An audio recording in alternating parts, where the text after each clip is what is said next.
তিনি কলিযুগের মধ্যে তিনি কি করছিলেন, পালন করছিলেন। যখন আমার ব্রজনন্দন যখন শ্রীমতী রাধারানীর সাথে যখন আলাপচারিত হয়েছিল, শ্রীমতী রাধারানী প্রশ্ন করছিলেন ব্রজনন্দনকে, হে প্রভু,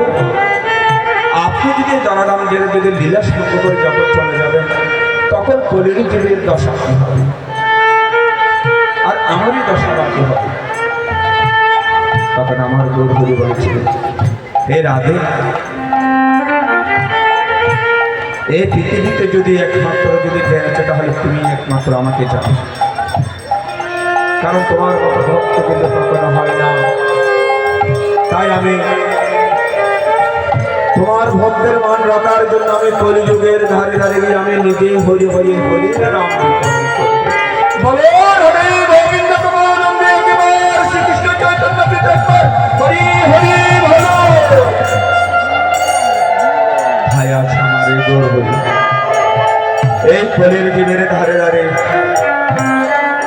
নাম বিলিয়ে যেতে যেতে তিনি জাতির বিচার করেন না, কে বা ব্রাহ্মণ কে বা শূদ্র। যে নামের মহিমা আমরা আজকে পেয়েছি, আমরা হরে কৃষ্ণ নাম এমন মহামন্ত্র জপ করতে পারছি, যে নামের মাধ্যমে মৃত্যুকাল পর্যন্ত আমাদের তার গোর যদি না হতো তাহলে এই নামের মহিমাকে আমরা কেন বুঝতাম। তাই ভগবত কি বলেছে, যদি গৌর না হইত কেমনি হইত কেমনি দধিত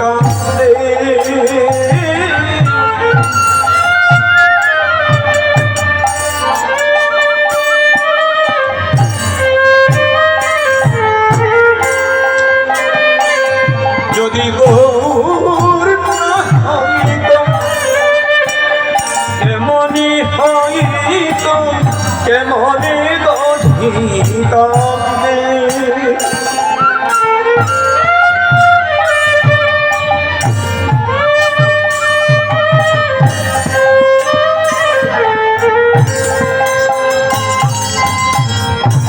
রাধার মহিমা প্রেম রস সীমা জগতে জানা তোকে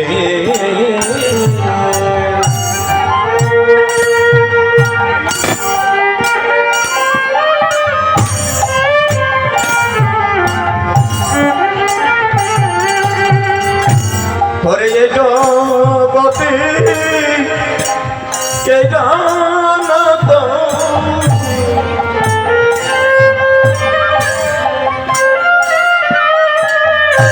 এই জগতে কে জানা তো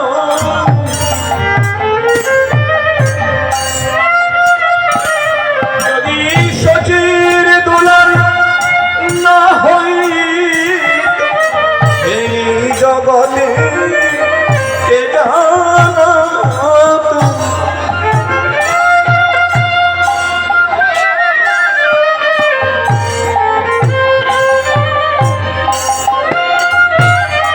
যদি কৃষ্ণ গো না হইত এ জগতে কে জানা তো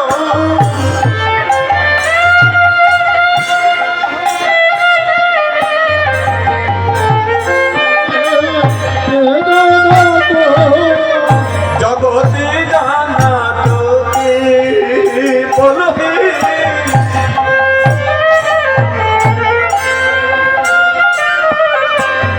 মধুর ভিন্ন বিপিন্ন মাধুরী ভগবতী জহতে হো